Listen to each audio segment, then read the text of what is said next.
my name is Terry Gamble. I'm currently employed as an associate practitioner with the home treatment team based in Chelmsford, which is the mental health service. I left school back in 1979 with an O-level and some CSEs and didn't really have a clear idea about what I wanted to do career-wise or work-wise. I fell into selling because I went to an agency looking for casual work and said, "You're quite a confident chap, you've thought about selling." No, I hadn't. That's how that started. So for a long while I worked in sales, face-to-face, telephone, business-to-business, sort of at corporate level and executive level. Then worked in marketing, and then I worked in PR. But throughout that I had long patterns of mental ill health, particularly depression. So it all came to a crashing halt one day, and I couldn't work for a long time. When I was ready to work, I thought about what I wanted to do, and it was obvious that I couldn't go back into that kind of work because it was particularly unhealthy for me. And I thought about working in care, because what I wanted to do was to use my own experiences of being cared for to help others, and I felt I had some very strong communication skills that I didn't want to lose, and I didn't particularly want to retrain in a completely different area. And ironically enough, my brother had trained as a psychiatric nurse years ago. He was very clear from school what he wanted to do. So I had a chat with him about the best thing to do.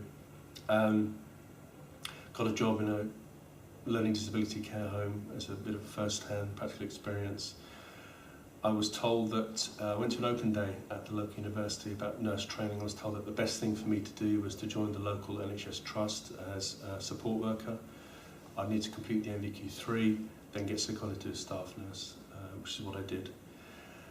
I started my NVQ3, but I also got involved in help supporting my colleagues with Agenda for Change when that was coming in. So although I was told that they would second me and I needed to complete the NVQ3, I decided to put the NVQ3 on the back burner and concentrate on the Agenda for Change work I was doing, which scuppered me a bit, because then the following year the trust stopped seconding staff. Through various journeys, it took a long while for me to complete the NVQ3. Some of it was my responsibility and I didn't really push it, and I was cruising along quite comfortably in my Band 3 role. And part of it was it took a few different contracts before eventually there was a college that actually wanted to ensure that everybody on the NVQ3 programme completed it, which I did do.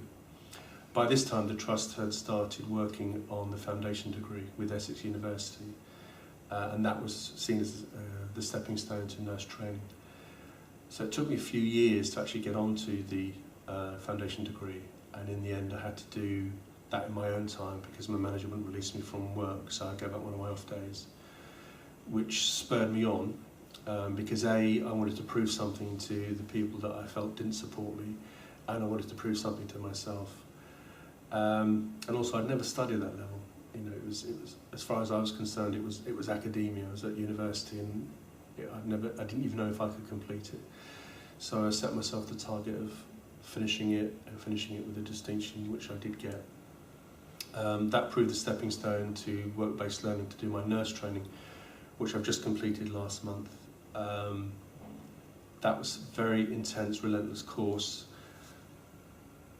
But the reason I did that was because I felt at my age, becoming a full-time student and taking on that kind of debt wasn't really practical, and it's something that didn't just affect me, it affected my wife and family as well, and I needed to take those into consideration. So I would have jumped through whatever hoops are necessary to complete the WBL course, which I have done.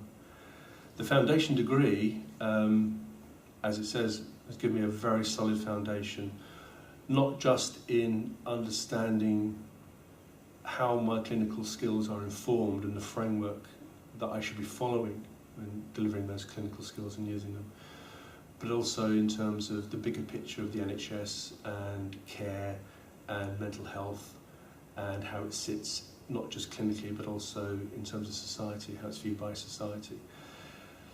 So it had been interesting if I had stayed with the foundation degree in the area I was working before I completed it, which was in a secure service. It would be interesting to see how that training would have influenced my role there. But I left and I got a job with the community team, and I got a Band 4 associate practitioner job with them, which wasn't too clearly defined, and that was part of the challenge, the attraction for me, in that I could do what I wanted, basically, within limitation, obviously, in terms of how I saw the Band 4 role. And the way it's worked out is that I'm virtually a nurse, an unregistered nurse, in how I deliver my care.